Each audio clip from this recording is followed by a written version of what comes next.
संस्कृति सभ्यता विधि एवं व्यवस्था का आधार मानवीयता ही है, क्योंकि मानवीयता से ही सामाजिकता स्थापित सिद्ध है।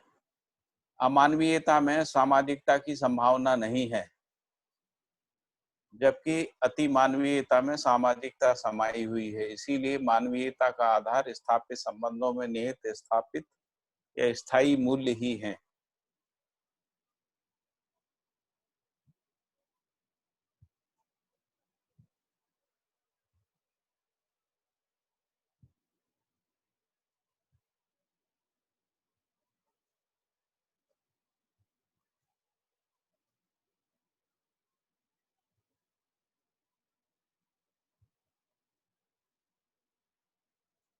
फिर है स्थापित मूल्यों में से के लिए स्वस्थ व्यवस्था है।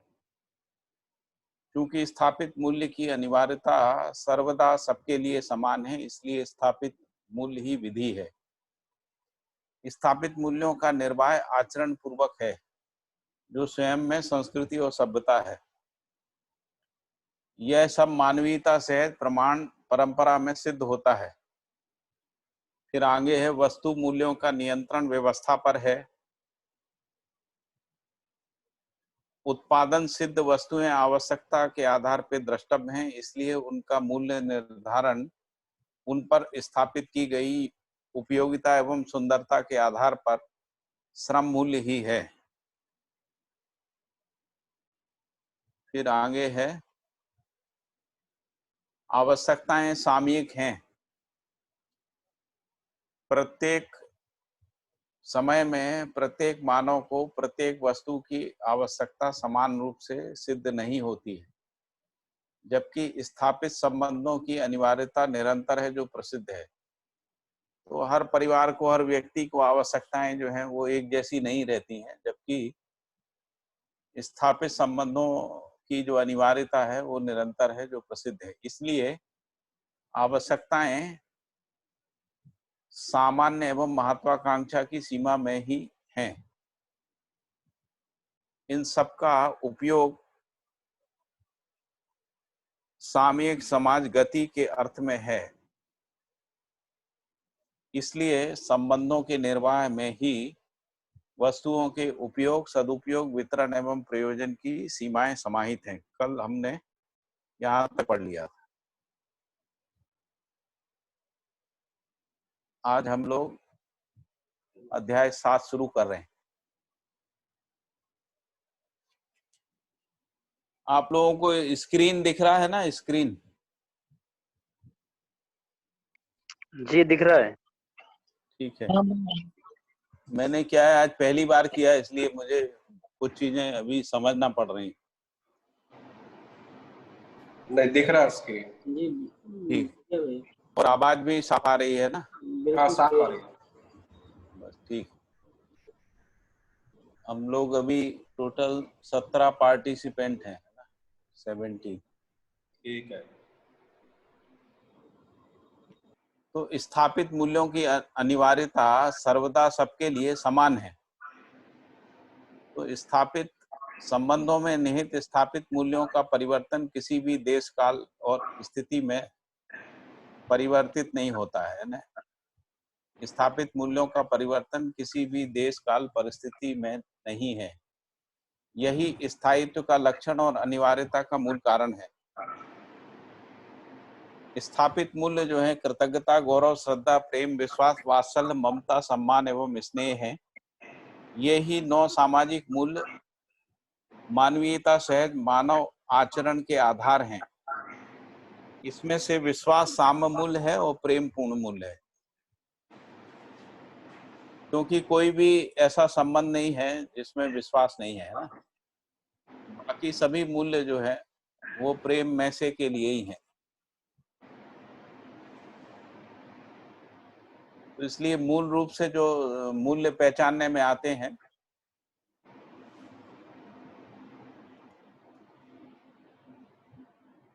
वो विश्वास मूल्य और प्रेम मूल्य ही है।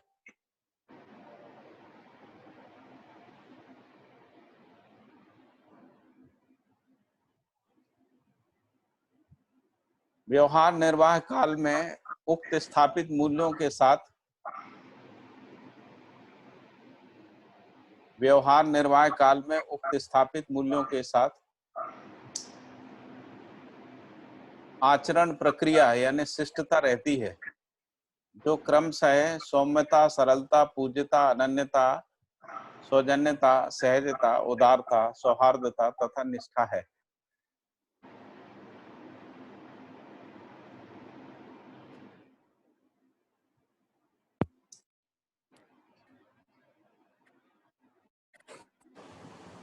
यही शिष्टता है जो स्थापित मूल्यों में समर्पित रहती है, जो प्रसिद्ध है। फिर लिखा है कि शिष्टता पूर्वक स्थापित मूल्य निर्वाह के बिना मानव में अखंडता और उसकी अक्षुण्णता संभव नहीं है। शिष्टता पूर्वक स्थापित मूल्य निर्वाह के बिना मानव में अखंडता एवं उसकी अक्षुण्णता संभव नहीं है।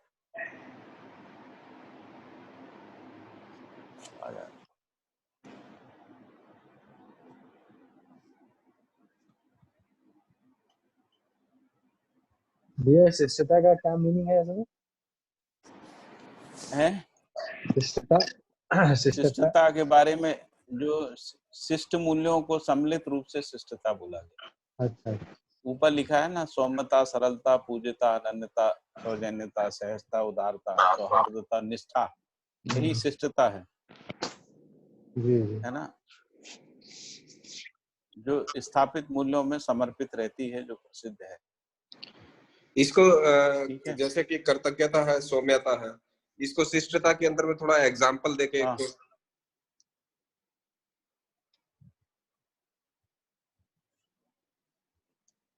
जैसे जब संबंध निर्वाह होता है ना, तो संबंध निर्वाह में यदि सहयोगिता, सहभागिता, सहकारिता होती तो वो शिष्टता है। यदि सहयोग नहीं करता है कोई तो अशिष्टता है। संबंध है और यदि कोई भी निर्वाह नहीं करता, उस स्थिति में अशिष्टता है। ऐसे समझ में आती? ठीक है ना? नहीं आया समझ में? ठीक है, ठीक है। हाँ, शिष्टता भैया यहाँ पे आचरण प्रक्रिया भी लिखी हुई है और शिष्टता मूल्य भी है। यही आचरण प्रक्रिया है। आचरण ये जो प्रक्रिया यही है। मतलब हम किसी के साथ शिष्ट मूल्यों के निर्वाह के रूप में आचरण प्रक्रिया, अच्छा, क्योंकि स्थापित मूल्यों की अनुभूति होती है ना? स्थापित मूल्यों की अनुभूति होती है और शिष्ट मूल्य जो है वो आचरण प्रक्रिया है। जैसे मैंने विश्वास का उदाहरण दिया ना, विश्वास का शिष्ट मूल्य सौजन्यता है।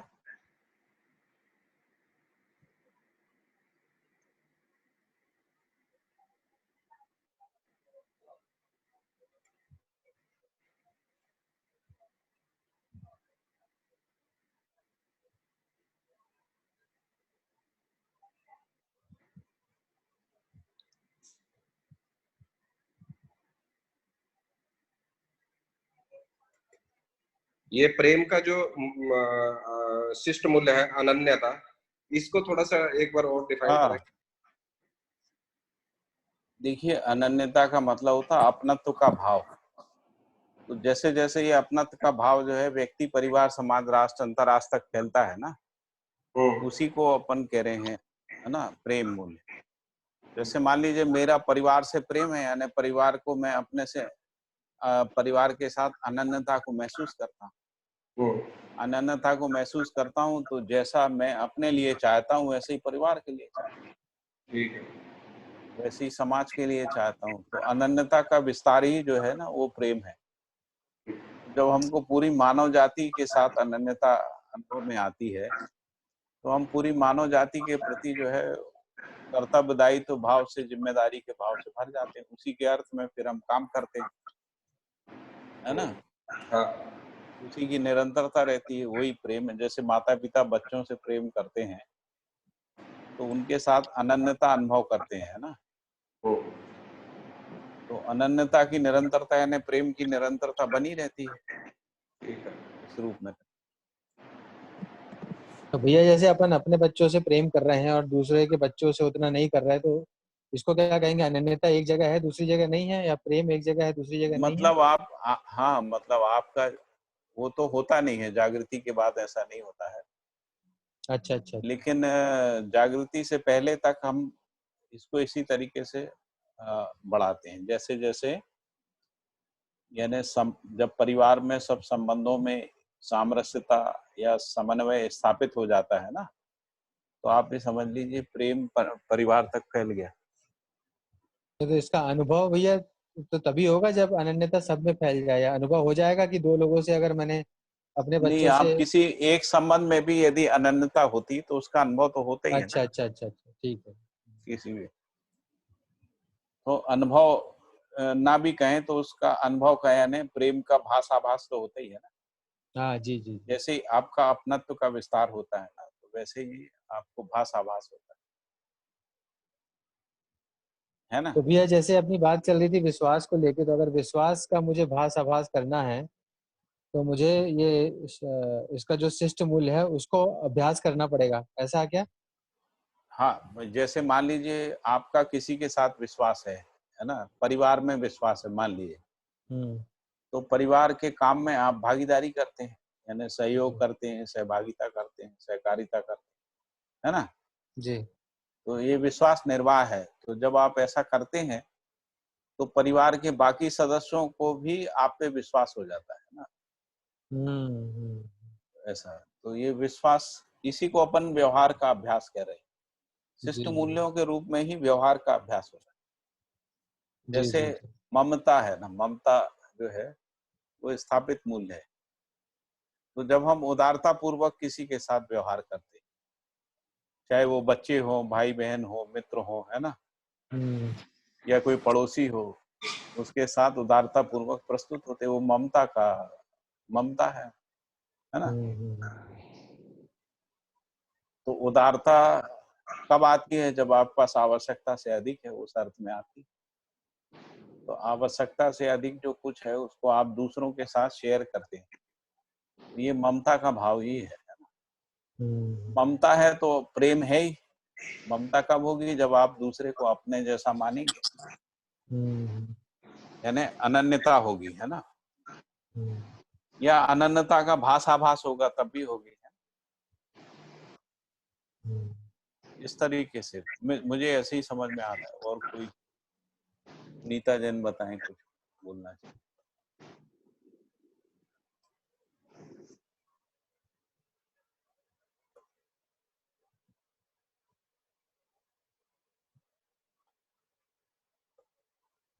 सुनीता बहन, सुनाई दे रहा है? फाल्गुनी बहन, जी बहुत बढ़िया एक्सप्लेन किया है आपने। है ठीक है ना? बहुत अच्छा है, बहुत बढ़िया। कुछ और आपको इसमें जोड़ना है? नहीं? हाँ भैया, वो उन्होंने, ये भैया ने पहले पूछा कि अ, अ, सौजन्यता और क्या पूछा था उन्होंने? सबसे पहले जो पूछा था, हाँ, कृतज्ञता। कृतज्ञता मतलब कि मुझे ऐसा लगता है कि जब भी कोई भाव आता है कृतज्ञता का, जिसने हमारी सहाय की है जागृति के अर्थ में या किसी भी अर्थ में, तो वो जो सहाय की हम स्वीकृति करते हैं ना, तब कृतज्ञता का भाव आता ही है। वो जो भाव आता है जिसके प्रति, तो उसके साथ हम जब भी व्यवहार करने जाते हैं तो वो हम सौम्य ही होंगे उनके साथ, मतलब हाँ, सौम्यता हाँ, पूर्वक ही प्रस्तुत। हाँ, वो शिष्टता के लिए प्रयास नहीं करना पड़ता है, सिर्फ वो हम्म। स्वीकृति ही होती है कि कृतज्ञता का जो भाव आता है, वो भाव से फिर जो व्यवहार होता है वही होता है सौम्यता का भाव, मतलब कि शिष्ट हाँ, मूल्य वही होता है।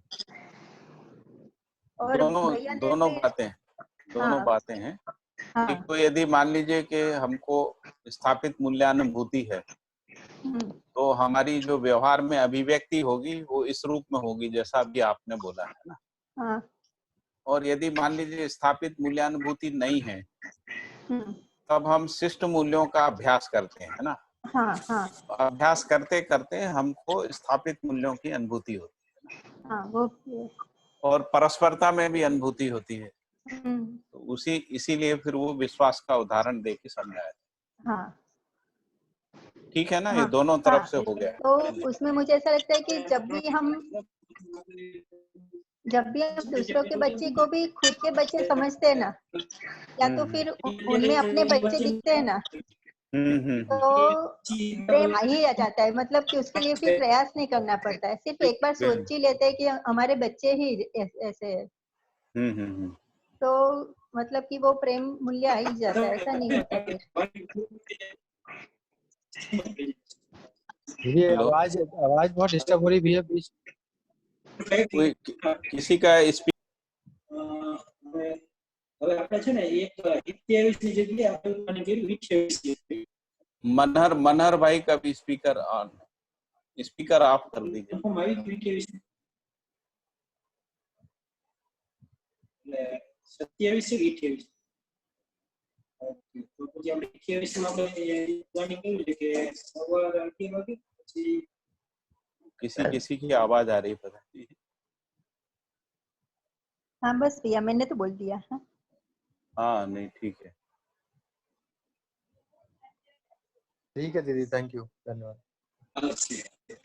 એટલે થોડું વહેલા કરી દીધું।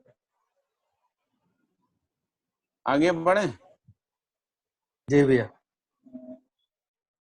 इसके अंदर में भैया ये जैसे हाँ हाँ इसके अंदर में जैसे कि अगर विचार आयाम के अंदर में जैसे कि सह अस्तित्व की लगता है कि सह अस्तित्व के साथ ही परम संबंध है, तो उस समय फिर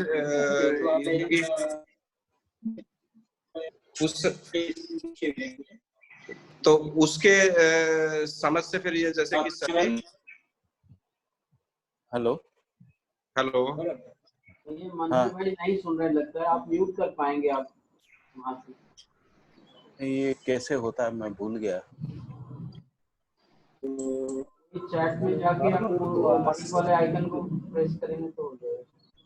अच्छा मनहर भाई के बगल में जो माइक वाला जो सिंबल, अच्छा मनहर भाई जी हो गया ठीक है। हाँ वहीं से आवाज आ रही थी है ना, ठीक है। कौन बोल रहा था अभी बीच? हाँ मैं ये कह रहा था पाठक ये जैसे कि विचार आयाम के अंदर में ये अनुभूति हो कि सह अस्तित्व ही परम संबंध है, तो फिर उसके अनुसार से जो दूसरे संबंध है परस्परता के अंदर में, परिवार के अंदर में जो संबंध है, समाज के साथ जो संबंध है, तो वो उन संबंधों के अंदर में फिर ये शिष्ट मूल्य जो है गति इनकी बनती है उस स्थापित मूल्यों के अनुरूप से। एक बार फिर से बोलिए, क्या बोला आप? मैंने कहा कि जैसे कि अगर विचार आयाम के अंदर में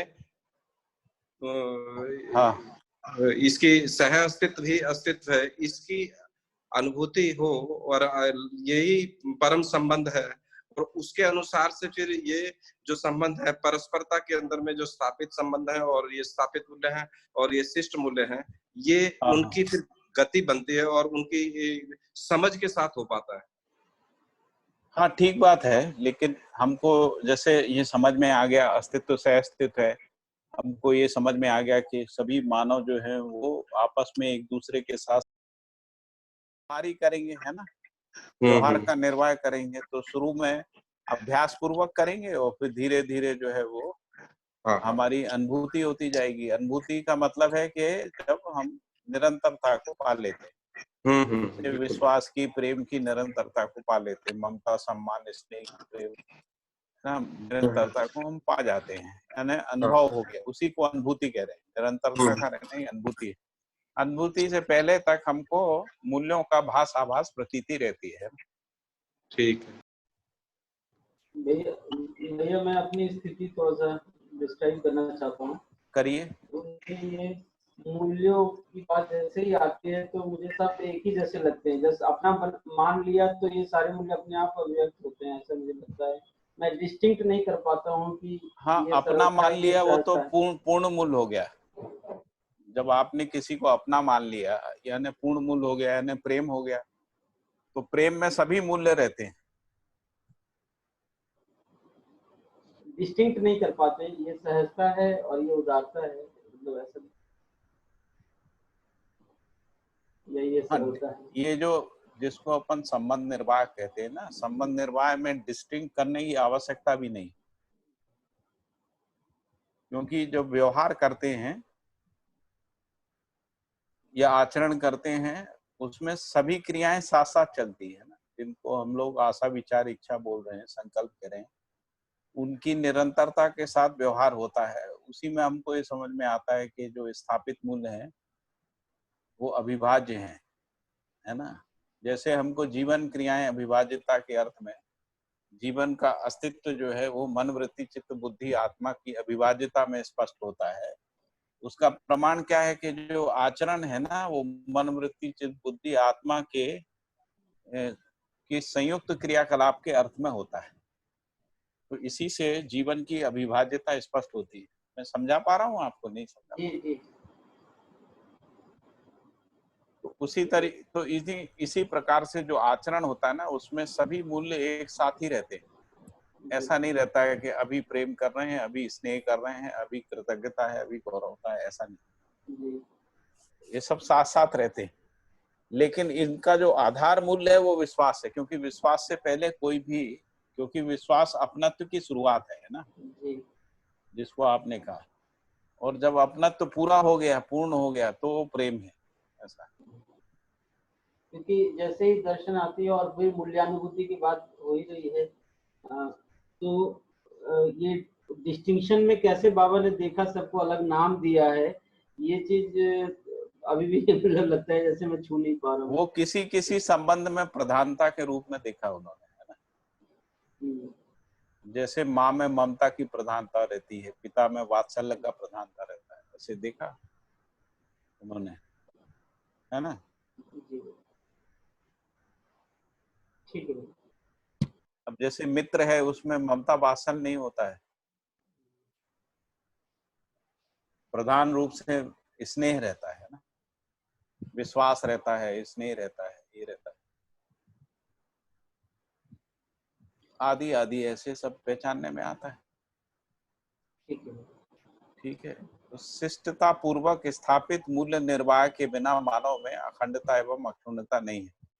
वो कह रहे हैं कि जो मानव में अखंडता और उसकी अक्षुण्णता की जो कामना है वो तभी पूरी हो सकती है जब शिष्टता पूर्वक स्थापित मूल्य निर्वाह हो, है ना।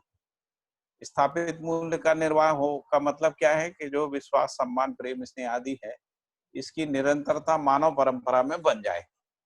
ये कब होगा? जब हम स्वयं को भी अखंड समाज तक अपने अपनत्व का विस्तार करेंगे, है ना। हमारा जो अपनत्व यदि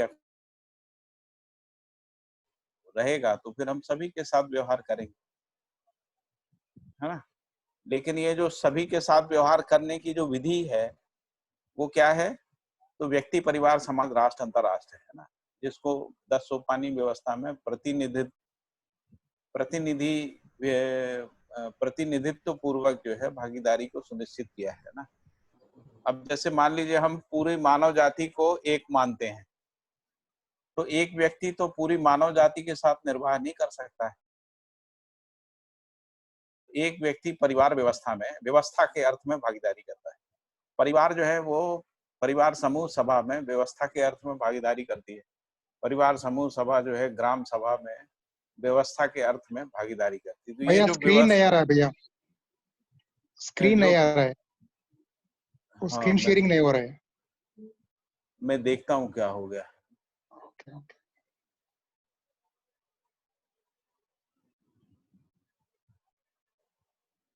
अभी आया है क्या? अभी आ गए सब, धन्यवाद, थैंक यू। हाँ। वो क्या है, ये 2 जगह कनेक्शन है ना, तो एक जगह से कट जाता है इधर से। तो मैं क्या बोल रहा था? हाँ, तो मैं ये कह रहा था कि व्यवस्था के अर्थ में जो भागीदारी प्रतिनिधित्व विधि से होती है, जिसमें परिवार समूह सभा से लेके विश्व परिवार तक जो है भागीदारी होती। इस रूप में ही प्रेम की निरंतरता को हम पहचान सकते हैं मानव परंपरा में। ठीक है, ये समझ में आ रहा है? जी भैया। हैं? हाँ। फिर आगे लिखा है कि सामाजिक स्थापित मूल्य शिष्टता के साथ व्यवहारिक सुगमता के रूप में हैं, जो बौद्धिक समाधान है। तो बौद्धिक समाधान का मतलब क्या हुआ कि जो सामाजिक स्थापित मूल्य शिष्टता के साथ व्यवहारिक सुगमता के रूप में है। व्यवहारिक सुगमता का मतलब है सबको शिक्षा उपलब्ध है, सबको न्याय सुलभता है ना, सबके लिए जो है सभी जो स्थापित मूल्य है वो सुलभ है। उस अर्थ में व्यवहारिक सुगमता है, मतलब कोई अभाव में नहीं है और किसी को समस्या नहीं, यानी व्यवस्था के अर्थ में जो भागीदारी है उस अर्थ में ही व्यवहारिक सुगमता पहचानने में आता है। शरीर निर्वाह, संरक्षण एवं संवर्धन के लिए भौतिक समृद्धि की आवश्यकता है।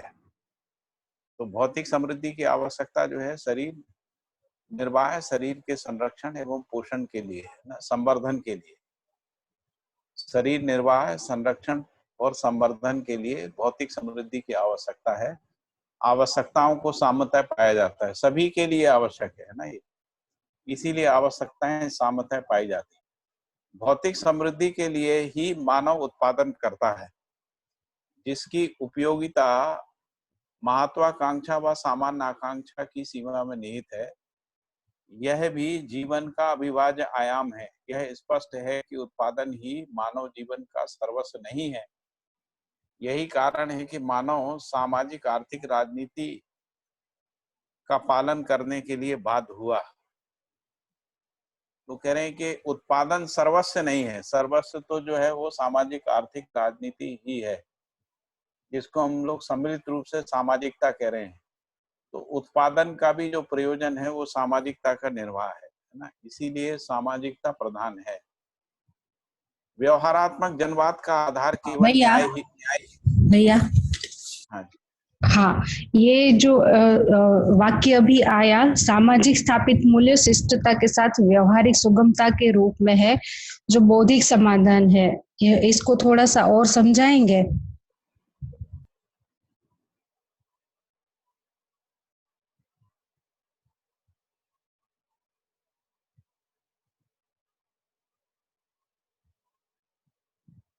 ये जो सामाजिक स्थापित मूल्य शिष्टता के साथ व्यवहारिक सुगमता के रूप में है, जैसे जो परिवार है ना, जो समाधान समृद्धि के बाद परिवार जो है अपने समाधान को, समृद्धि को व्यवस्था के अर्थ में सर्व सुलभ करने के अर्थ में, व्यवस्था किस लिए है? सर्व सुलभता के अर्थ में। तो दूसरे परिवारों को भी समाधान समृद्धि सुलभ हो, उसके अर्थ में व्यवस्था में भागीदारी करना है ना, वो उसी को बौद्धिक समाधान कहते हैं। समझ जी में आया? जी भैया, ये थोड़ा सा समझ में आ रहा है। तो फिर समाधान और बौद्धिक समाधान में कुछ अंतर है क्या? नहीं, बौद्धिक समाधान बौद्धिक ही होता है, लेकिन बौद्धिक का मतलब केवल विचार नहीं है ना, उसका जो व्यवहारिक स्वरूप है वो तो व्यवहार ही है। मतलब कोई व्यक्ति जीना समझ गया है तो उसके जीने में प्रमाणित होगा ना, व्यवहार से प्रमाणित होगा। जी भैया, हाँ। है ना, यदि हम समझ गए हैं तो हमारे व्यवहार में प्रमाणित होगा ना। और भैया सुगमता को निर्विरोधिता या निर्विषमता के संयुक्त रूप में देख सकते हैं। सुगमता को मूल्यों की सुगमता के अर्थ में और भौतिक समृद्धि की सुगमता के अर्थ में, उस रूप में देखें। व्यवहारिक रूप देखेंगे तो शिक्षा सुलभ हो जाना, स्वास्थ्य सुलभ हो जाना, विनिमय सुलभता, उत्पादन सुलभता, न्याय सुलभता है ना, इस अर्थ में उसका व्यवहारिक रूप आएगा पहचानने में, उसी को सामाजिकता कह रहे हैं। अभी क्या है, सुलभ नहीं है। अभी यदि हम प्रचलित व्यवस्था में देखते हैं तो उसमें शिक्षा सुलभ नहीं है, न्याय सुलभ नहीं है, तो इसलिए कहेंगे कि व्यवहारिक सुगमता भी नहीं है। अभी कहाँ सुगम है, आप बताइए। ये अभी सुगम नहीं, अभी तो खरीदना पड़ता है जी भाई। है ना।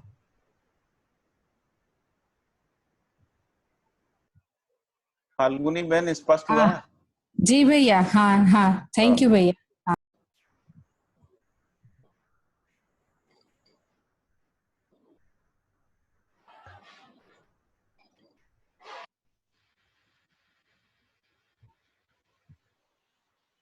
स्क्रीन नहीं आया भाई। हाँ, आ जाएगा।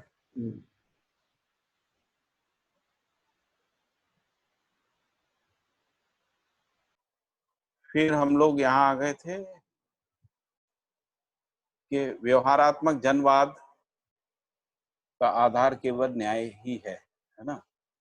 प्रत्येक मानव जन्म से न्याय का याचक है, यही नीति त्रय की समन्वयता की एक सूत्रता का भी कारण है, क्योंकि हर व्यक्ति जो है न्याय का याचक है जन्म से ही, है ना। इसीलिए जो नीति त्रय की समन्वयता यानी अर्थ नीति, धर्म नीति और राजनीति की समन्वयता, वो फिर कट गया है ना, मुझे करना कुछ और तरीका अपनाना पड़ेगा।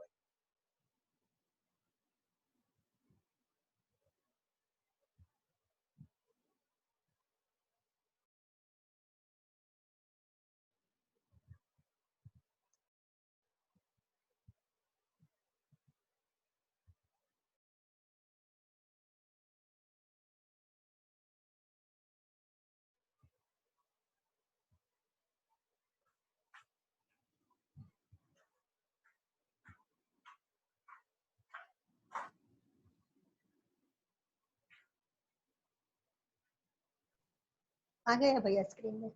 आ गया है ना। हाँ, हाँ। अभी मैंने हॉट स्पॉट से लिया, वो उससे चल नहीं रहा है, जियो से।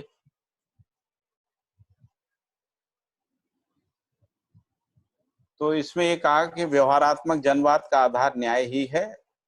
और क्यों है? क्योंकि प्रत्येक मानव जो है जन्म से ही न्याय का याचक है, और क्योंकि न्याय आधार है इसीलिए नीति त्रय की समन्वयता की एक सूत्रता का भी कारण है। साथ ही जनवादी चिंतन, निरीक्षण व स्पष्टीकरण का आधार भी है। व्यवहार का आधार न्याय है, और जो व्यवहार है वो व्यक्ति, परिवार, समाज, राष्ट्र, अंतरराष्ट्र, इन पांचों स्तरों पर है ना, ये सब।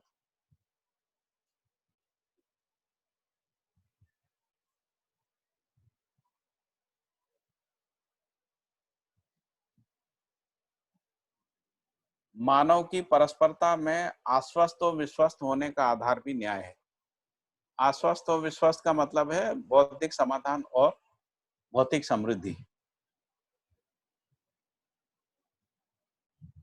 विश्वस्त हम हो जाते, आश्वस्त हो जाते हैं जब हम बौद्धिक समाधान को पा लेते। अखंड समाज परंपरा में स्थापित मूल्य का निर्वाह ही शिष्टता की अभिव्यक्ति तथा अर्थ का सदुपयोग है।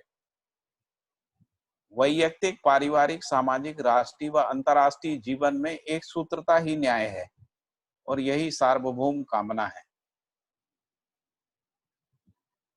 व्यक्ति के आचरण व व्यवहार में, परिवार के सहयोग व सहकार में, समाज में प्रोत्साहन एवं प्रेरणा में, राष्ट्र के संरक्षण एवं संवर्धन में, और अंतर्राष्ट्रीयता के अनुकूल परिस्थितियों एवं एक सूत्रता में चरितार्थ होता है। ये जो न्याय है इस रूप में दिखता है। यही सर्व मानव की कामना, मांगल्य, शुभ, संगीत, वांछनीय अनिवार्यता, ऐतिहासिक उपलब्धि, नियति क्रम, स्थिति, अखंडता, अभयता, सतर्कता एवं स्वर्ग है, जिसको भूमि स्वर्ग है ऐसा बोल रहे हैं। क्या चीज? तो जो न्याय की सार्वभौम कामना यदि व्यक्ति के आचरण एवं व्यवहार में है, परिवार के में जो है वो सहयोग और सहकार के रूप में है, समाज में प्रोत्साहन और प्रेरणा के रूप में है, और राष्ट्र में संरक्षण संवर्धन के अर्थ में है, और अंतर्राष्ट्रीय स्थिति में इन सबकी एक सूत्रता और अनुकूल परिस्थितियों को बनाए रखने के अर्थ में चरितार्थ होता है। यही सर्व मानव की कामना, मांगल्य, शुभ संगीत, वांछनीय अनिवार्यता, ऐतिहासिक उपलब्धि, नियति क्रम, स्थिति, अखंडता, अभयता, सतर्कता एवं स्वर्ग है। ये सभी शब्द स्पष्ट है ना। अखंड समाज में स्थापित मूल्यों के भैया निर्वाह में, हाँ जी, भैया जो पहला सेंटेंस था इस पैराग्राफ का, उसमें जो स्थापित मूल्य से अर्थ का सदुपयोग को कैसे लिंक किया, वो थोड़ा समझाएंगे क्या?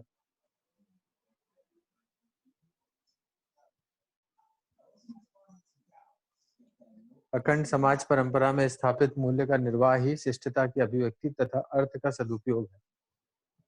हाँ, शिष्टता की अभिव्यक्ति व्यवहार में होती है, और जो अर्थ है जिसको अपन तन मन धन कह रहे हैं उसका सदुपयोग होता है। यदि मूल्य नहीं है, यदि मान लीजिए हम किसी को अपना मानते ही नहीं है, अभी भी उदाहरण के लिए देख लें, यदि मान लीजिए कि सड़कें हैं, है ना, पार्क है, स्कूल है, या रेलवे बस स्टैंड है ना, यदि हम इसको अपना नहीं मानते हैं, यानी हमारा कोई संबंध ही नहीं उनके साथ, तो हम उनका सदुपयोग नहीं करते, ना सुरक्षा करते, ऐसा है। तो जब हमको ये लगता है कि नहीं ये देश हमारा है, ये शहर हमारा है ना, ये फैसिलिटीज हमारी हैं, तभी हम उनकी सुरक्षा और सदुपयोगता के प्रति जो है निर्वाह कर पाते हैं। जी जी, है ना, ऐसे ही है। जी जी, ठीक है भैया। इसको पहचानने की जरूरत है। तो वो कह रहे हैं कि अखंड समाज परंपरा में स्थापित मूल्य निर्वाह ही शिष्टता की अभिव्यक्ति है। शिष्टता की अभिव्यक्ति है यानी व्यक्ति, परिवार, समाज, राष्ट्र, अंतरराष्ट्र में शिष्टता अभिव्यक्त होती है परस्पर पूरकता के रूप में, है ना। यानी सभी स्तर पे न्याय निर्वाह की निरंतरता रहती है, सभी स्तर पे बौद्धिक समाधान की सुलभता रहती है ना, उस अर्थ में। और अर्थ की यानी जो भी तन मन धन है, जो भी प्राकृतिक रिसोर्सेज हैं, जो भी मानव ने उत्पादन किया है, उनका जो सदुपयोग है वो भी रहता है। जी भी, उनकी सुरक्षा भी रहती है, सदुपयोग, क्योंकि सदुपयोगता से ही सुरक्षा है, सुरक्षा से ही सदुपयोग है ना। यदि सदुपयोग है तो सुरक्षा है, यदि सदुपयोग नहीं है तो सुरक्षा नहीं, और यदि सुरक्षा है तो सदुपयोग है ही, ऐसा है। इसको हम लोग पहचान ही सकते हैं। फिर यही लिखा, आगे भी इसी को डिफाइन कर रहे हैं।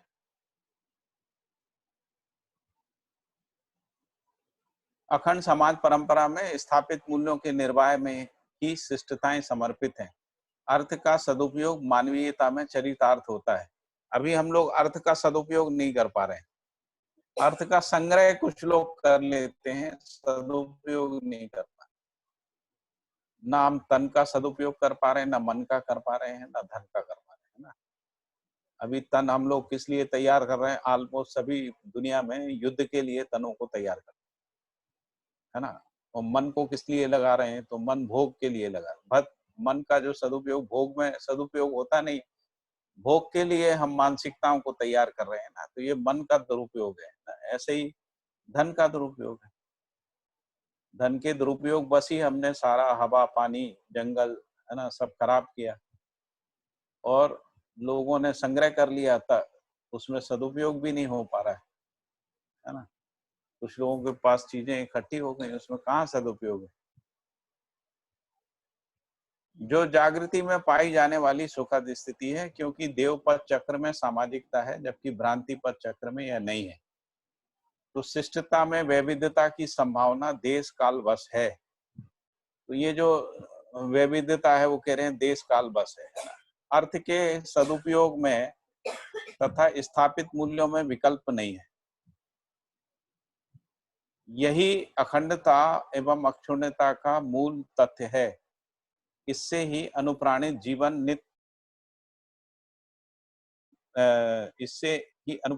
नित्य कार्यक्रम, उत्सव, समृद्धि, समाधान, उत्साह, सफलता, स्थिरता, शांत, संतोष एवं सुख का अनुभव करता है। किससे अनुप्राणित? तो अखंडता और अक्षुण्णता से, है ना। अखंडता और अक्षुण्णता किस अर्थ में है? तो शिष्ट मूल्य निर्वाह की निरंतरता के रूप में, है ना। शिष्ट मूल्य स्थापित मूल्यों में रहते ही हैं और साथ साथ में अर्थ के सदुपयोगता के रूप में। अभी हम लोग शिष्ट मूल्यों का निर्वाह भी नहीं कर पा रहे हैं और ना ही हम अर्थ तन मन धन रूपी अर्थ का सदुपयोग कर पा रहे हैं। इसीलिए कहा कि भ्रांति पद चक्र में यह नहीं है, देव पद चक्र यानी मानव देव मानव में सामाजिकता है ना। जो इस ठीक है, ये स्पष्ट हो गया कि नहीं हुआ?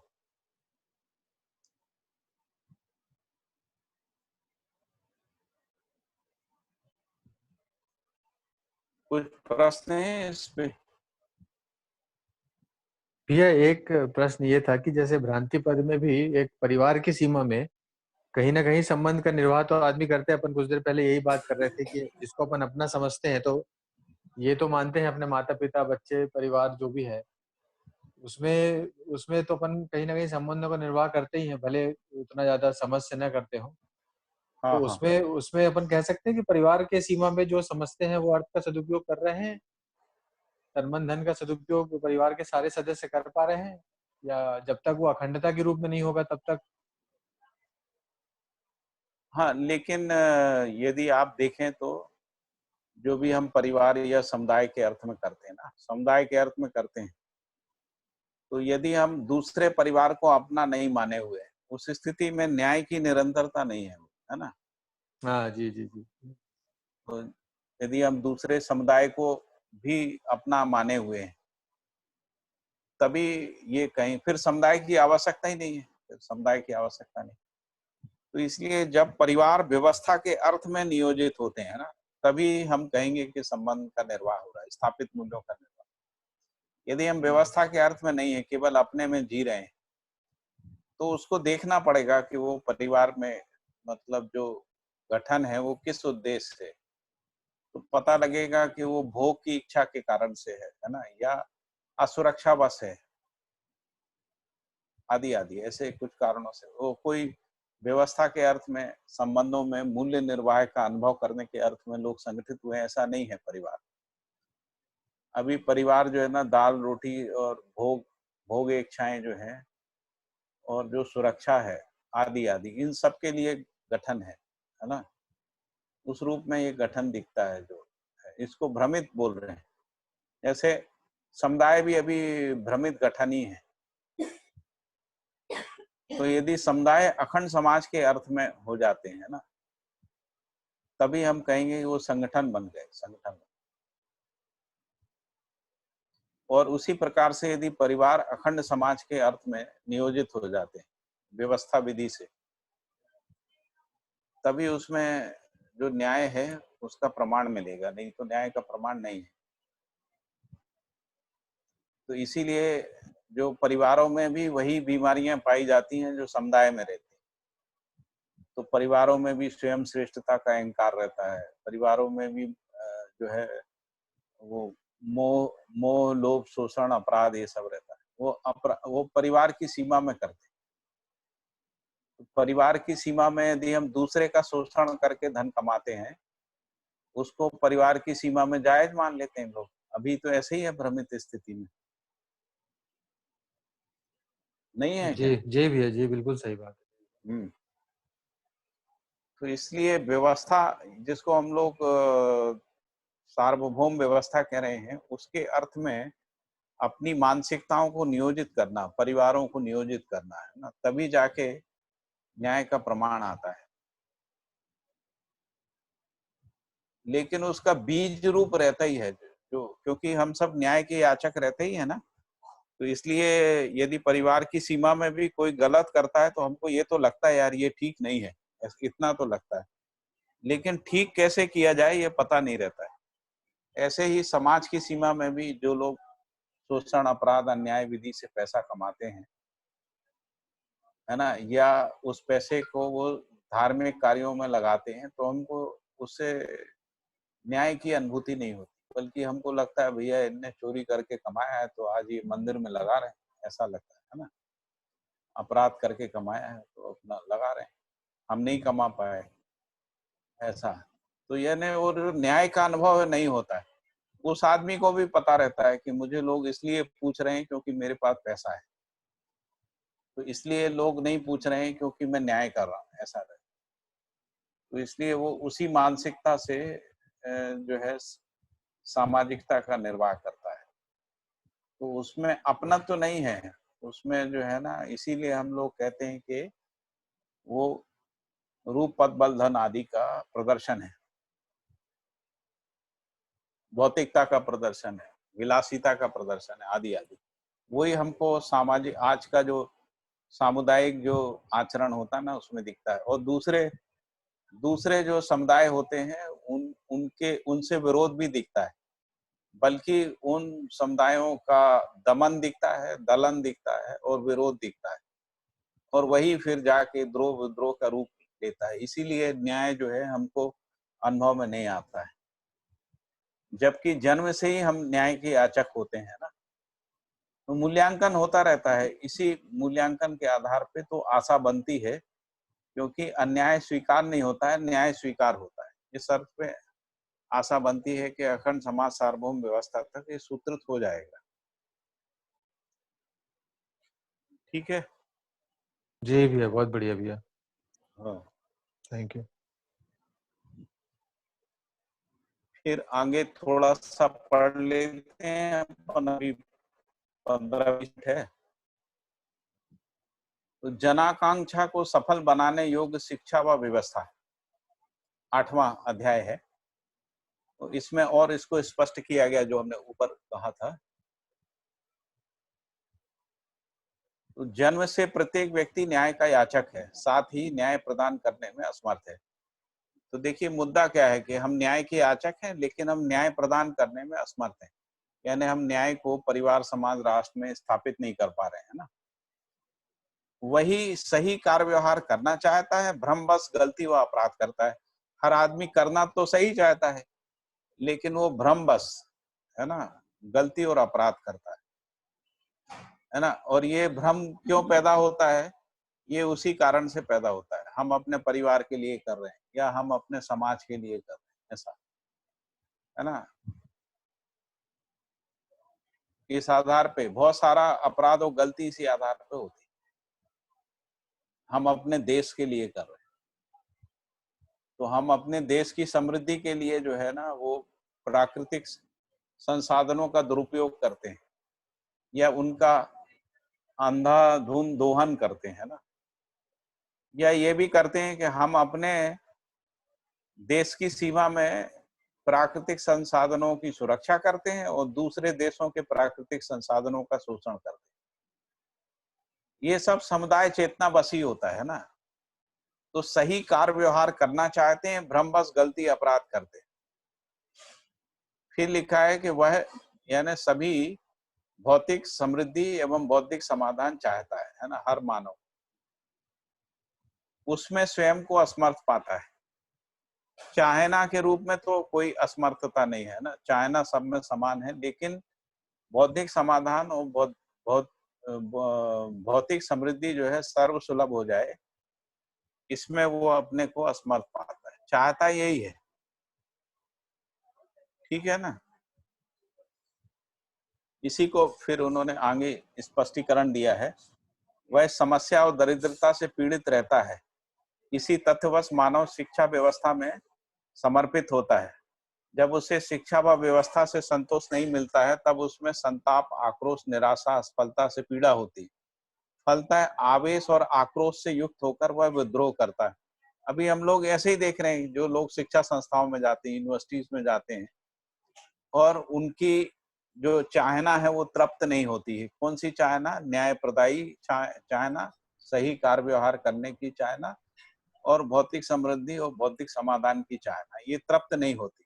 उस स्थिति में उन सब लोगों में क्या होता है? संताप होता है, आक्रोश होता है, निराशा, असफलता होती, जो युवा पीढ़ी में हम लोग देखते हैं। उसके कारण से उनमें आवेश और आक्रोश आता है और फिर वह विद्रोह करते, वह असफलता प्राप्त करता है, और यह असफलता व संताप को पाकर वह विद्रोह व आतंक पूर्वक छल कपट दम पाखंड करता है ना।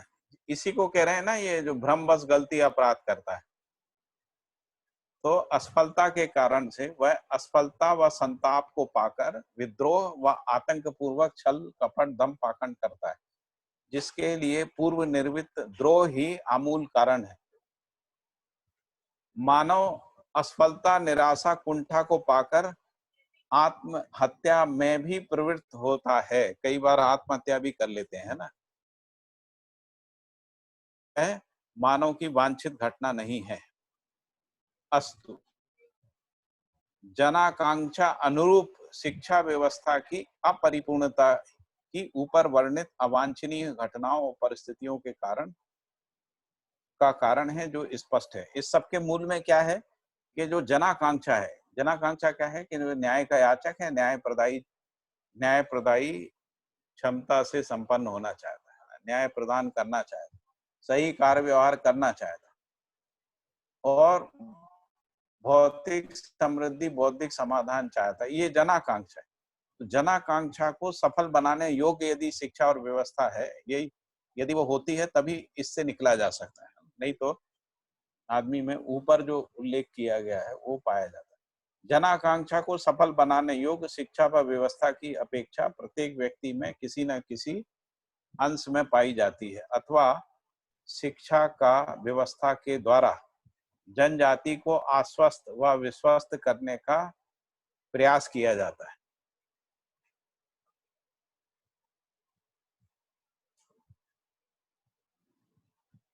तो हमने क्या देखा कि जनाकांक्षा को सफल बनाने योग्य शिक्षा व्यवस्था की अपेक्षा प्रत्येक व्यक्ति में किसी न किसी अंश में पाई जाती है। इसीलिए शिक्षा व्यवस्था में परिवर्तन के लिए मानव परंपरा में बहुत सारे प्रयास देखने को मिलते हैं ना। शिक्षा का व्यवस्था के द्वारा जनजाति को आश्वस्त व विश्वस्त करने का प्रयास किया जाता है। शिक्षा व व्यवस्था प्रदान करने वाले सदा ही प्रबुद्ध घोषित किए गए हैं। हजारों साल से ऐसे ही रहा है कि जो शिक्षा व्यवस्था में लगे हुए लोग हैं, है ना, उनको प्रबुद्ध घोषित किया गया है अथवा जनजाति को विवश होकर उन्हें प्रबुद्ध मानना पड़ा है। राज्य नैतिक और धर्म नैतिक नेतृत्व प्रसिद्ध रहे। इसमें दो प्रकार के नेतृत्व ज्यादा प्रसिद्ध रहे, एक राजनीति वाले राजनैतिक और दूसरा धर्म नैतिक, जिनको हम लोग ये सब आचार्य संत धर्म आत्मा आदि मानते हैं। दोनों प्रकार के नेतृत्व के मूल में मंगल कामना है। बाबा जी कह रहे हैं कि दोनों प्रकार के नेतृत्व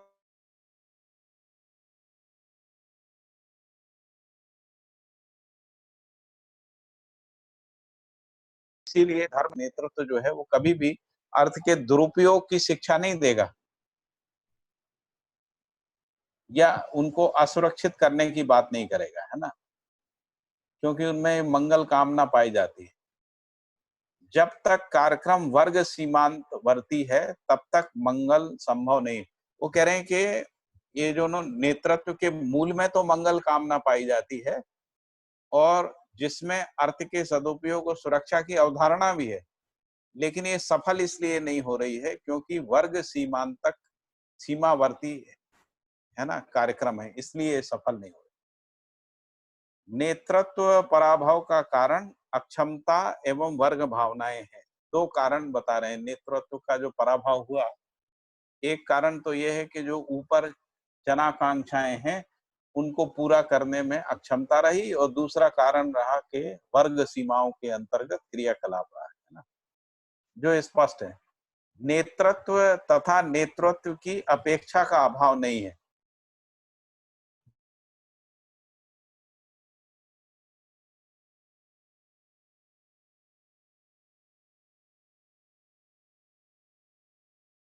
आश्वासन समाया तो एक अवश्य संभावी घटना है, ये बना रहेगा, है ना। मानव के प्रत्येक स्तर अवस्था एवं स्थिति में नेतृत्व द्रष्टव्य है। इसके मूल कारण में मानव में पाया जाने वाला संस्कार एवं उसकी क्षमता में विविधता है। विविधता या वैविध्यता में आकांक्षा एवं प्रत्याशा है। विविधता होते हुए भी उसमें एकता या समानता की कामना जो है वो बनी रहती है। ठीक है। फिर आगे कहा गया मानव लक्ष्य को सफल बनाने योग्य शिक्षा व्यवस्था की अपेक्षा प्रत्येक व्यक्ति में किसी न किसी अंश में पाई जाती है, जो चेतना विकास मूल्य शिक्षा पूर्वक राजनीति धर्म नीति से ही सफल है। दोनों के मूल में मानवीयतापूर्ण व्यवहार है ही, जिसमें अर्थ के सदुपयोग एवं सुरक्षा की अवधारणा, ये आपकी किताब में नहीं है, ये पुरानी किताब में था, इसलिए मैंने इसको ब्रैकेट के अंदर रखा है। फिर यहां तक की बात स्पष्ट हो गई ना। एक तो चाहना के रूप में, फिर उसकी समीक्षा के रूप में, फिर उसमें उसके लिए जो शिक्षा व्यवस्था है उसकी समीक्षा, उसमें अंतर्निहित जो भावनाएं हैं उसकी बात की, फिर नेतृत्व की बात की, है ना, नेतृत्व की असफलता की बात की। फिर यही है कि क्या ये नेतृत्व रहेगा या खत्म हो जाएगा। तो उन्होंने कहा नेतृत्व जो है वो बना रहेगा, क्योंकि नेतृत्व अवश्य संभाल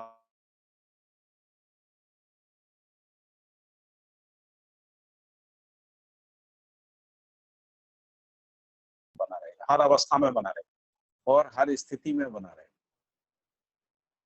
इसके मूल में मानव में पाए जाने वाला संस्कार है और उसकी क्षमता में विविधता है। और ये जो वैविध्यता है या विविधता है उसमें समानता की आकांक्षा और प्रत्याशा है। इतनी बात जो है अभी तक हुई। फिर लिखा है कि जो प्रेरक के मूल में यानी नेतृत्व के मूल में दर्शन एवं विचार क्षमता ही है। जो भी नेतृत्व करता है या जो प्रेरक होता है उसमें मूल रूप से क्षमता क्या है? दर्शन और विचार क्षमता है, जो सफल होती है। प्रत्येक सुदृढ़ विचार का आधार दर्शन ही है। अंततो गत्वा दर्शन क्षमता ही नेतृत्व क्षमता सिद्ध होती है। जैसे अभी पूरी दुनिया में देखें तो पूरी दुनिया का जो नेतृत्व करने वाली जो दर्शन है वो एक आदर्शवाद है, एक भौतिकवाद है। वो सफल हो रहा है या असफल हो रहा है ये अलग बात है, लेकिन जो नेतृत्व करने की जो क्षमता है वो दर्शन में ही है। तो दर्शन क्षमता ही नेतृत्व क्षमता सिद्ध होती है। भ्रमवश मानव अपराध और गलती सहित नियति विरोधी जागृति विरोधी कार्यों में नेतृत्व करते हैं, ये अपराधी होते हैं। फिर आगे कहा गया कि सत्ता में संप्रक्त प्रकृति रूपी सह अस्तित्व दर्शन जीवन ज्ञान एवं मानवीयतापूर्ण आचरण ज्ञान ही संपूर्ण ज्ञान है। यदि हम दर्शन को समझने जाएं, उस स्थिति में बात कर रहे हैं। दर्शन में प्रकृति का विकास क्रम विकास जागृति क्रम जागृति के रूप में अध्ययन मानव के लिए प्रस्तावित है, जो समाधानात्मक भौतिकवाद व्यवहारात्मक जनवाद तथा अनुभवात्मक आध्यात्मवाद को स्पष्ट करता है।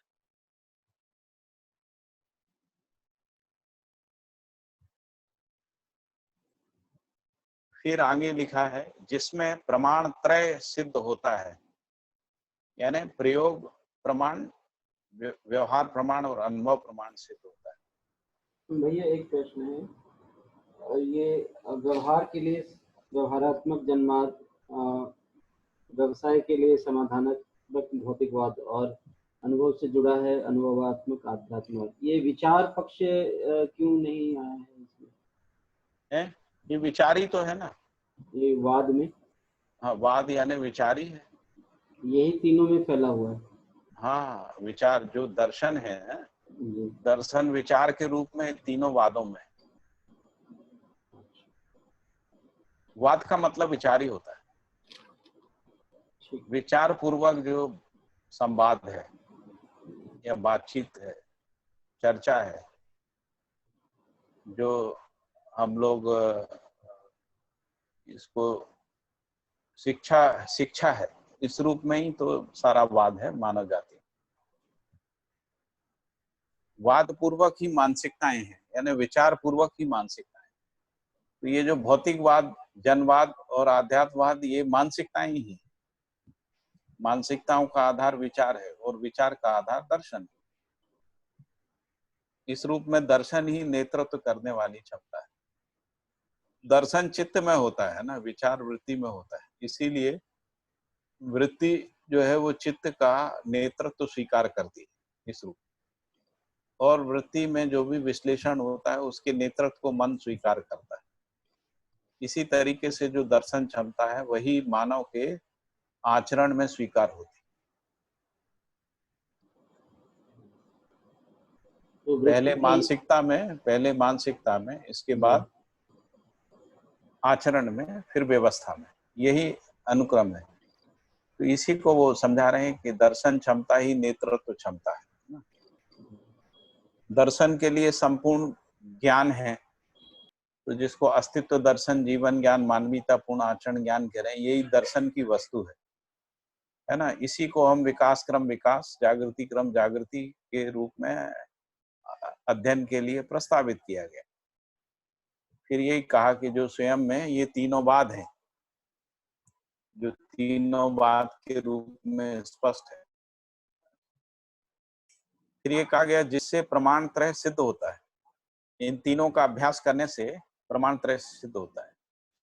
और मानव जीवन में चतुरायाम यानी उत्पादन, व्यवहार, विचार, अनुभूति, अविभाज्य है, जो प्रसिद्ध है। इसलिए व्यवहारात्मक जनवाद का प्रत्यक्ष रूप जो है न्याय सुलभ समृद्ध जीवन में प्रतिष्ठित एवं अक्षुण्ण होना है। व्यवहारात्मक जनवाद का प्रयोजन भी स्पष्ट किया है ना। फिर यही मानव में अखंडता को स्थापित करता है, जिसकी पूर्ण संभावना व आवश्यकता है ही। क्यों है, तो उसके कारण बताए उन्होंने। क्योंकि मानव संबंधों सहित ही जन्म लेता है। पहली बात, मानव जो है संबंधों सहित ही जन्म लेता है। दूसरा, स्थापित संबंध में स्थापित मूल्य है। तीसरा है सामाजिक मूल्य अपरिवर्तनीय है। चौथी बात ये बोली गई, मानवीयता में ही अर्थ का सदुपयोग व सुरक्षा सिद्ध होती है। मानवीयता में ही प्रमाणित होता है। मानव सामाजिक न्यायिक इकाई है और सामाजिकता के लिए, सामाजिक मूल्यों में से के लिए शिष्टता एवं वस्तु व सेवा की प्रयुक्ति सफल है। और आठवीं बात कही, मानव में स्वभाव, सहज अभिव्यक्ति, धर्म, संपन्नता, अनुभूति प्रसिद्ध है। ऐसा सफल नहीं है लिखा है भैया, आपने सफल है क्या लिखा है? सामाजिक मूल्य में से के लिए बिना शिष्टता एवं वस्तु व सेवा की प्रयुक्ति सफल नहीं है। हाँ, वो मैंने उसको पॉजिटिव सेंस में कर दिया है। अच्छा अच्छा। सामाजिक मूल्यों में से के लिए शिष्टता एवं वस्तु व सेवा की प्रयुक्ति सफल। अच्छा, वहां लिखा है सामाजिक मूल्यों के में से के लिए शिष्टता के बिना, ऐसा लिखा है ना। अच्छा, आपने बिना नहीं बोला था। हाँ, मैंने बिना नहीं बोला, इसलिए मैंने जो पढ़ा वो जो स्क्रीन में आपको दिख रहा है ना, स्क्रीन में 7वां बिंदु देखेंगे ना, मैंने वही पढ़ा। ठीक है ना। आप शायद किताब, कौन सी किताब देख रहे हैं? नई वाली? नई वाली किताब पढ़ रहा हूँ। अच्छा, ठीक है। उन दोनों का आशय वही है। ठीक है जी जी जी। फिर इसके बाद लिखा है समाधानात्मक भौतिकवाद। अभी हम लोगों ने ये व्यवहारात्मक जनवाद के बारे में पढ़ा है ना। तो व्यवहारात्मक जनवाद के बारे में उन्होंने ये कहा कि यही मानव में अखंडता को स्थापित करता है, जिसकी पूर्ण संभावना व आवश्यकता है। उसके लिए उन्होंने ये 8 बिंदु दिए। इन 8 बिंदु के आधार पे जो है ना, मानव संबंधों सहित ही जन्म लेता है और स्थापित संबंधों में स्थापित मूल्य है, सामाजिक मूल्य अपरिवर्तनीय है, मानवीयता में ही अर्थ का सदुपयोग और सुरक्षा सिद्ध होती है, मानवीयता में ही प्रमाणित होता है, मानव सामाजिक न्याय की इकाई है, सामाजिक मूल्यों में से के लिए शिष्टता एवं वस्तु व सेवा की प्रयुक्ति सफल है, मानव में स्वभाव सहज अभिव्यक्ति, धर्म, संपन्नता, अनुभूति प्रसिद्ध है। इस रूप में ये जनवाद है। फिर भौतिकवाद की बात आई है आगे जाके। तो ये कहा गया कि समाधानात्मक भौतिकवाद की चरितार्थता आवश्यकता से अधिक उत्पादन है, जो अर्थ के सदुपयोग व सुरक्षा के रूप में मानवीयता में द्रष्टव्य है। यही मानव की चिर कामना है, जिसका पालन 5 स्थितियों में है, मानवीयता पूर्वक होता है। जिसका पालन 5 स्थितियों में मानवीयता पूर्वक होता है, अमानवीयता में इसकी अवहेलना होती है, अति मानवीयता पूर्वक स्वभावतः चरितार्थ होती है। चरितार्थता ही मानव का अभीष्ट है। ठीक है, तो अभी 3 बज गया है। फिर आगे चलना है कि अभी कल करेंगे फिर?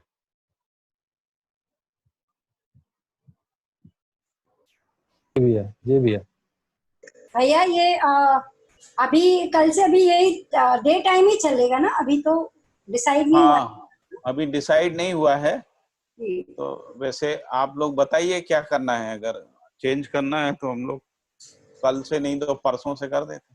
हाँ, मुझे तो ठीक ही लग रहा है और 8:30 से बाकी लोग जैसा कहें, और जब से करना है कर ले। मतलब मैंने सोचा कहीं बदल रहा हो तो पूछ लो। ये बताइए सभी को 8:30 से 10 तक का टाइम सूट करता है क्या शाम का?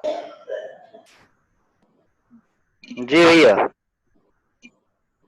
किसी को जिसको सूट नहीं करता वो बताएं कि हमको नहीं सूट करता है। भैया मैं इसमें सेट हो गया हूँ इस टाइम में, और शाम में बच्चों के साथ उनकी पढ़ाई लिखाई के साथ जुड़ जाता हूँ। अच्छा अच्छा, संदीप भाई बोल रहे हैं क्या? लेकिन जब हो जाएगा, जब सामूहिकता में होगा तो मैं फिर अच्छा, अकॉर्डिंगली एडजस्ट कर पाऊंगा। नहीं इसमें ये भी है ना कि आपके देवघर के और भी लोग जो है ना, आशीष यदि भाई उनको भी एक बार आप बात कर लीजिए। कल तो अपना यही चलेगा, जी तो एक बार उनको बात करिए कि 8:30 का टाइम उनको सूट करेगा, है ना? ठीक अगर सूट करेगा तो 2-3 लोग बढ़ सकते हैं आपके यहाँ से, ठीक है। क्योंकि जैन साहब जो है वो जी हाँ, उनको शाम में शूट करेगा, ये बात शाम सही को कह रहे सूट हैं। करेगा। जी और भी जो 1-2 भाई और आ रहे थे जी उनके लिए भी हो जाएगा। ठीक है। तो हम लोग कल तो यही समय रखते हैं, परसों से हम लोग फिर वो चेंज करके शाम का समय कर लेंगे। ठीक है ना? ठीक है भैया। ठीक है। फिर कल मिलते हैं। नमस्ते। नमस्कार। हाँ, नमस्ते भैया जी। किसी को कोई मुद्दा डिस्कस करना तो वो रुक सकते हैं, बाकी जा सकते हैं। मुझे करना था भैया जी कुछ। बताइए। भैया जी जैसे हम अभी अभ्यास में कोशिश करता हूँ मैं अपने व्यवहार में, हाँ तो जैसे वैसे मैं खेती करता हूँ, किसान हूँ।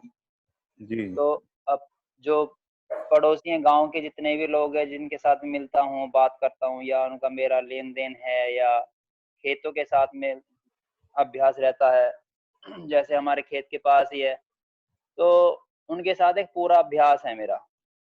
हाँ हाँ तो हाँ। हर जिस व्यक्ति के साथ भी मेरा संबंध है, जैसे हम ट्वेल्व से पानी देते हैं, एक किसान हम्म है पड़ोस में, हम्म उसको हम्म, पानी देते हैं हम, पानी हाँ हाँ। बेचते हैं ट्यूबवेल का। उनके पास हम्म व्यवस्था नहीं है, तो उसके साथ पिछला अभ्यास ऐसा रहता है कि वो जैसे खेत किसी और से जुतवाता है, मेरे पास भी ट्रैक्टर है, तो मुझे ऐसा लगता है कि जब उसे ज़रूरत होती है तो मेरे पास भागता है, हम्म और जब उसको ज़रूरत नहीं होती तो वो जुताई भी दूसरे से करवाए, या पानी भी कभी दूसरे से ले ले। जब वो हम्म, फँसता है तो मेरे पास भागता है। तो मुझे ऐसा लगता है कि मैं ये कोशिश करता हूँ कि जैसे अपना तो मैं उसमें देखता हूँ, तो वो पूरा अभ्यास आ जाता है कि उसपे मैं विश्वास करूँ कि ना करूँ। दो बातें हैं। एक एक तो भावना आ जो जाती है। आप जो उपकार करते हैं उसमें अपेक्षा है आप, जी, तो यदि अपेक्षा के साथ उपकार करते हैं, वो होती है अपेक्षा, ऐसा नहीं है कि अपेक्षा नहीं होती, जी। तो वो उपकार नहीं है ना जिसको नहीं, उसमें उपकार नहीं कर रहा हूँ मैं। जब उपकार मैं नहीं कर पानी रहे देता हो, हूँ, पानी सहयोग तो कर रहे हो देते ही ना। हूँ। जी, पानी आप देते हैं पानी की तो पैसा ले रहे हो क्या आप? पैसे लेते हैं जी। हाँ, तो वो तो बिजनेस हो गया, उसमें फिर उसकी स्वेच्छा है ना। जी, अब आपसे पानी लिया, उसका पैसा दे दिया, तो इसलिए तो अभी इसका मतलब है कि आपके साथ उसने मित्रता को पहचाना नहीं है। जी, तो मित्रता को यदि वो पहचानेगा तब फिर आगे आपके साथ और व्यवसाय कर सकता है। तो उसके लिए तो अभ्यास लगता है, मतलब धीरे-धीरे यदि हम उसको किसी भी मित्र को संकट में कुछ मदद करते हैं, सहयोग करते हैं, उसकी क्षमता का विकास करते हैं, उसमें कोई जी, स्किल डेवलप करते हैं, उसकी बौद्धिकता के विकास में मदद, आर्थिक सहयोग करते हैं, उस दृष्टिकोण से धीरे-धीरे विश्वास बनता है। जी। है ना? जी, मैं ये कहता हूँ जैसे हम मान लो पानी तो के पैसे लेते हैं तो पानी में मेंटेनेंस लगता है, बिल जाता है, वो तो तो समझ गया, उस लेकिन व्यवस्था वो को देखते हुए अगर मैं कुछ उसे ना लूँ तो फिर मैं लॉस में जाता हूँ, नहीं, मुझे नहीं, वो ऐसा तो लगता लेना है। ही पड़ेगा आपको, अभी तो नहीं ऐसा हो सकता है, लेकिन जब जी, आप समृद्ध हो जाएँ, जी, जब मान लीजिए आपका परिवार समृद्ध हो गया, आपकी आवश्यकता से अधिक आपके पास हो गया, तो जी, जो आपके पास अधिक है, उसी उसी से जी। है ना? और अब वही जैसे उपकार सूत्रित होता है। जी, यदि जी, मान लो जी, आप अपना जेब काट के उपकार करेंगे, तो आप अभाव में चले जाएँगे, है ना? जी, तो अभाव में नहीं जाना है, समृद्धि के साथ रहना है। जी। तो अब समृद्धि तो ये कहते हो जो जैसे हुँ, उपकार क्षमता व्यक्ति में नहीं आती है, परिवार में आती है। जी, जब आपका परिवार एकजुट हो जाएगा ना, तो यदि उसमें जी, परिवार में जो शिष्ट और स्थापित मूल्यों के अनुसार व्यवहार होगा, है ना? जी, तो सभी लोग आवश्यकता से अधिक उत्पादन कर पाएँगे, क्योंकि सभी लोग व्यवस्था में भागीदारी करेंगे, तब वो समृद्ध हो सकते हैं। और यदि वो समृद्ध होंगे, तो समृद्धि का क्या करेगा आदमी? कुछ किसी का उपयोग में आ जाए, ऐसे ही तो चाहता ही है। जी, तो जब आप किसी का सहयोग करेंगे, तो धीरे-धीरे देखेंगे विश्वास बढ़ रहा है, ऐसा रहता जी। है। विश्वास बढ़ता है तो समृद्धि भी बढ़ती है। अब जैसे हम उत्पादन कार्य में लगे हुए हैं, तो हम परिवार वाले तो सभी लगते नहीं हैं, हुँ। तो हमें बाहर से मज़दूर लाने पड़ते हैं। हाँ, लेकिन गाँव के होते हैं परिवार वाले बाकी कामों में मदद करते होंगे ना, जैसे भंडारण करना है, घर में खाना बनाना है, घर की जी, साफ-सफाई रखना है जी, ना? कोई सामान लाना है, जो भी उत्पादन के लिए जो आवश्यक, कभी निगरानी करना भी हो सकता है, जी, खेतों को देख-आओ, इस रूप में भागीदारी रहती है, जी। तो जी, वो तो उसको रहती है। उसका भी मूल्यांकन करना चाहिए, है ना? जी, जैसे मान लो महिलाएँ खाना बनाती हैं, सफाई रखती हैं, है जी, ना? घर का झाड़ काम लगाती करती हैं महिलाएँ। तो वो एक प्रकार से वो करती हैं, इसीलिए आप उत्पादन में भागीदारी कर पाते हैं।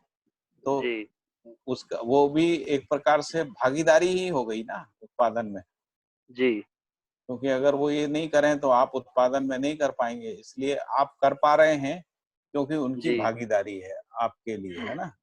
जी, तो ऐसा मूल्यांकन करने से संबंधों में विश्वास बनता जी, है ना? तभी हम उनका सम्मान भी कर पाते हैं, कोई हमारे लिए कर रहा है, तभी उनके आचरण के प्रति स्वीकृति भी बनती है ना? जी, जैसे आपके माता-पिता होंगे, उन्होंने कुछ किया होगा, उनकी स्वीकृति बनती है। वो स्वीकृति के साथ उनके प्रति जो है सम्मान और गौरव बनता है, जी, अपने माता-पिता के साथ। तो ये जो इस तरीके से क्रमशः सुख बढ़ता जाता है हमारा, जी, है ना? तो मूल रूप से तो हम यही चाहते हैं कि सुख बढ़े, संबंध बढ़े, संपर्क बढ़े, ऐसे ही चाहते हैं ना, जी, हमारी प्रतिष्ठा बढ़े। तो अभी जी, मूल रूप से ये चीज़ों को समझने में समय लगाना चाहिए आप। जी, अभी जी, जो भी आप व्यवसाय करते हैं, वो व्यवसाय करते रहिए, जो भी जी, उत्पादन करते हैं, लेकिन अपनी समझ का विकास करें। जी, क्योंकि हम एक सीमा के बाद वस्तु से सहयोग नहीं कर सकते, किसी भी व्यक्ति जी, का। जी, वस्तु से आप कितना सहयोग करेंगे? क्योंकि आप ज़्यादा करेंगे तो फिर आपको संकट हो जाएगा। जी, लेकिन आप बौद्धिकता से सहयोग कर सकते हैं, है ना? समझा सकते हैं।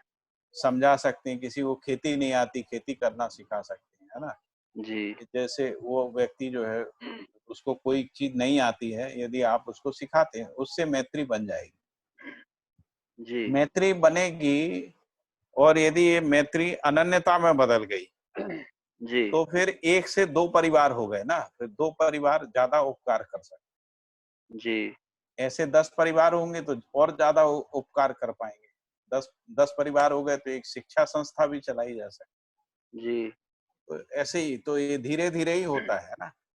जी, पहले समाधानित होना और समाधानित होके जो भी हमारे संबंध में है, उनका सही मूल्यांकन करना, है ना? सही मूल्यांकन करने में शिष्ट मूल्य और स्थापित मूल्यों की अनुभूति होती है ना? जी, जैसे अभी मैंने बताया कि महिलाएँ उत्पादन में सीधे भागीदारी नहीं करती हैं, लेकिन वो नहीं करती। बहुत सारा काम करती हैं। जी, जो उसके कारण से पुरुष लोग जो हैं, बाहर जाके काम कर पाते हैं खेतों में। यदि वो ना करें, मान लीजिए किसी घर में महिलाएँ ना हों, उस स्थिति में उसका तो पूरा समय इसी में निकल जाएगा, खाना जी, बनाओ, खाना बनाने में लगा रहेगा। सफाई लगा रहेगा, तो फिर करेगा कब? जी। तो इसलिए उस भागीदारी को पहचानना चाहिए, उसका रिस्पेक्ट करना चाहिए, है ना? रिस्पेक्ट जी। करने से भागीदारी और करने की प्रवृत्ति बनती है ना? जी। रिस्पेक्ट नहीं करने से भागीदारी में अप्रवृत्ति बनती जी। है ना? तो जो भी आप खाद्यान्न उत्पादन करते हैं, तो वो घर लाते होंगे, उसकी साफ-सफाई रखना, उसको सुरक्षित रखना, ये भी इसमें भी भागीदारी करते हैं ना घर के लोग। घर जी। के अन्य सदस्य करते हैं ना। ठीक है, बहुत बढ़िया लगा, आपने अच्छी बात शेयर की। एक प्रश्न और भैया जी, हाँ अगर जी, थोड़ा बताइए। समय हो तो। हाँ, जैसे हाँ, अभी समझ क्या है, हम बाहर से लेबर लेते हैं, हाँ, तो हाँ। उनसे भी संबंध तो है ही। हाँ, लेकिन हाँ। अभी क्या होता है कि हमें यही रहता है कि सस्ते लेबर कहाँ से मिले, हाँ, हाँ, वो तो ये मन में रहता मजबूर है। वो तो रहेगा ही, क्योंकि भाई आखिर आप भी उससे कुछ कमाना चाहते हो ना, जो भी जी, खेती कर। जी। अगर लेबर ही ज़्यादा हो गई तो बाज़ार में कीमत नहीं मिली, तो फिर नहीं आपको मिलती, आपकी वो दिक्कत आती है। दिक्कत आती। और इसी तरह से लेकिन जैसे जी। लेकिन यदि आपका भाव ठीक रहता है, जी। जैसे जब लेबर बीमार होती है, जब उनको कोई उनके बच्चों को तकलीफ होती है, या जी। तब आप उनकी कुछ मदद करते हैं ना। जो भी मजदूरी देते हैं उसके अलावा यदि आप उसकी कुछ मदद करते हैं ना, जी। तो फिर लेबर में विश्वास बनता है आपके प्रति कि नहीं, फिर वो दूसरी जगह नहीं जाते। फिर जब आपको ज़रूरत होती है, उस समय वो कहते हैं कि नहीं, हम तो उन्हीं के यहाँ काम करेंगे, ऐसा। तो नहीं, यदि मैंने ये भी देखा है, हमारे यहाँ जैसे बिहार से आते हैं, धान लगाने या काटने आते हैं, तो हाँ। हमने ऐसा अनुभव किया, हमने उन्हें खूब मतलब ईंधन का इंतज़ाम करते हैं, वैसे रहते तो जंगल में ही हैं, खेतों पर ही, हुँ, हुँ। क्योंकि घर तो ला नहीं सकते, तो वहीं खेत पे ही उनका इंतज़ाम करते हैं, लकड़ी वगैरह का, आटे का, खाने का, सब्ज़ी वगैरह का, तो सब कुछ व्यवस्था हम करके देते हैं उनको। लेकिन हाँ, क्या तभी। होता है कि हर बार वो जो पिछले आते हैं, वो नहीं आते हैं। उनमें से क्या होता है कि कुछ और नए आ जाते हैं, हाँ, फिर उनको। और और टूटते भी हैं, दूसरी जगह भी चले जाते हैं। तो हाँ, मैंने हाँ। ये कहा कि उनको फ़ोन की सुविधा, सारी सुविधा देते हैं, खाने-पीने की व्यवस्था रखते हैं, सुरक्षा भी करते हैं, उनके साथ कभी-कभी सो भी जाते हैं, जंगल में भी चले जाते हैं, कभी कोई दिक्कत ना हो। हाँ, हाँ। तो सब कुछ वो करने के बावजूद भी ऐसा लगता है कि वो भी अधिक मज़दूरी मिले, इसके चक्कर में ही लगे रहते हैं। हाँ, वही इसीलिए लगे रहते हैं, क्योंकि सभी लोग अधिक पैसा कमाएँ इसमें लगे हुए हैं। पूरा समाज उसी तरफ दौड़ रहा है ना। जी, जी। आप भी तो यही चाहते हो, आप ज़्यादा कमा लो, है जी। ना? नौकरी वाला भी ज़्यादा कमाना चाहता है, व्यापार वाला भी ज़्यादा। तो ये मानसिकता जी। उनमें भी आ गई है, तो इसमें कोई ऐसा नहीं है कि उनमें उनमें जी। मानसिकता है, बाकी समाज जो है उसमें मानसिकता नहीं। तो इसी मानसिकता को समझदारी पूर्वक ही हम लोग बदल सकते हैं। अब तो उसका शिष्ट उसकी मूल्यों मूल का निर्वाह जी। करते आपकी एक प्रतिष्ठा हो जाएगी। जी। जब मजदूरों को लगेगा नहीं, ये हमको अपने जैसे ही मानते हैं, हमसे जी। भेदभाव नहीं करते हैं, है ना? जी। हमारे संकट में हमारी मदद करते हैं, है ना? हमारे लिए हमारी चिंता करते हैं, जी। है ना? अभी नेता लोगों के पीछे क्यों खड़े हो जाते हैं लोग? हुँ, हुँ। नेताओं के पीछे इसीलिए खड़े हो जाते हैं क्योंकि नेता आश्वासन देता है केवल। इतना ही तो जी। करता है, वो आश्वासन देता है। जी। हम तुम्हारे लिए लड़ेंगे, तुम्हारे लिए खड़े रहेंगे। जी। तो जो आदमी ऑलरेडी खड़ा है और उनके लिए सहयोग कर रहा है, उनके साथ क्यों नहीं रहेंगे लोग? रहेंगे, जी। है ना? लेकिन जब हम ये सोचते हैं कि हमारा काम निकल जाए, जी। मज़दूरों को जैसे भी जीना है जिए, चाहे वो है ना, कैसे भी प्राकृतिक वातावरण में रहें, कुछ भी रहें। हमको तो हम पैसा दे दिया, हमारा काम खत्म, हमारा काम हो। जी। यदि ऐसी स्वार्थी प्रवृत्ति रहती है, उसके कारण से अंदर ही अंदर जो है मज़दूरों में विद्रोह आता है, विरोध आता है, जी। अविश्वास आता है। फिर जब अविश्वास होता है, विरोध होता है, विद्रोह होता है, तो फिर कुछ ना कुछ खुरापातें भी होती हैं ना। जी, जी। फिर चोरी करना, ये करना, वो सब होता है ना, पीठ पीछे गालियां बकना, जी। अशिष्टताएं का, ये सब रहता है फिर, है ना। हम्म। ये हजारों साल की बीमारी है, आप इसको ऐसा मत सोचिए कि हम लोग, आप अकेले कर लोगे, ठीक है ना। तो इसके लिए समाज में धीरे धीरे जागृति आएगी, तब जाके कोई 30, 40, 50 साल में जो है ये सब मानसिकताएं बदलेंगी। जी। बहुत आसान काम नहीं है ये सब, ये बीमारियां बहुत सालों पुरानी हैं, जी। जी। हजारों साल से लोग शोषण करते आ रहे हैं ना। हाँ, उनका ये भी मानना है कि जो छोटी जाति हैं उनको दबा के रखना चाहिए, हाँ, या दबा के अगर रखा ही उनके, गया है ना। हाँ, उनको अगर कुछ पैसे कुछ ज्यादा मिल देखिए जाएंगे तो क्या वे होता काम है, नहीं करने आएंगे। जैसे मान लीजिए कि मैं किसी एक समुदाय का हूँ, ठाकुर हूँ, मान लीजिए यूपी के जी। संदर्भ बात करें, मैं ठाकुर हूँ। जी। जी। अब मान लीजिए 5% ठाकुर ऐसे हैं जिन्होंने दबाव डाल के शोषण अपराध विधि से मजदूरों का या नीची जाति के लोगों को मजदूर बना के उनका दोहन किया है। जी। तो पूरी जाति में ये मानसिकता चली जाती है कि ये ठाकुर कम्युनिटी ऐसी होती है, ऐसा होता है। तो पूरा समुदाय बदनाम हो जाता है ना। जी। जैसे यूपी में नहीं देखते वो जो डाकू आपस में जाति के आधार पे मारते हैं एक दो को, जी। है ना। तो उन्होंने कहा कि इनके जाति के डाकुओं ने हमारी जाति के लोगों को मारा था, जी। तो हमारी जाति के लोग इनकी जाति के लोगों को मारेंगे। जी, ऐसा भी फिर होता है। वो चलता रहता है पीढ़ी दर पीढ़ी। फूलन देवी वैसी तो बनी थी डाकू, है ना। जी। ऐसा रहता है, तो ये चलता रहता है। इसी से मुक्ति के लिए तो अपन कह रहे हैं कि समुदाय चेतना से मुक्त होना पड़ेगा। समुदाय चेतना, वर्ग चेतना, जाति चेतना, इस सबसे मुक्त होकर मानव चेतना में आना पड़ेगा। जी। हम सभी को मानव के रूप में स्वीकार कर पाए, इतनी संवेदनशीलता, सहानुभूति हमारे अंदर विकसित करना पड़ेगी, तब जाके ये सब चीजें ठीक होंगी, है ना। जी। और वो भी एक आदमी से नहीं होंगी, जब बड़े जी। स्तर पे समाज करेगा, शिक्षा संस्थाएं करेंगी, है ना। जी। जो हमारे सामाजिक, आर्थिक, राजनीतिक नेता हैं वो लोग करेंगे, जिनको हम नेतृत्व के रूप में स्वीकार करते हैं वो करेंगे, नहीं तो हम ही करेंगे, हम नेतृत्व करेंगे, है ना। जी। ठीक है ना।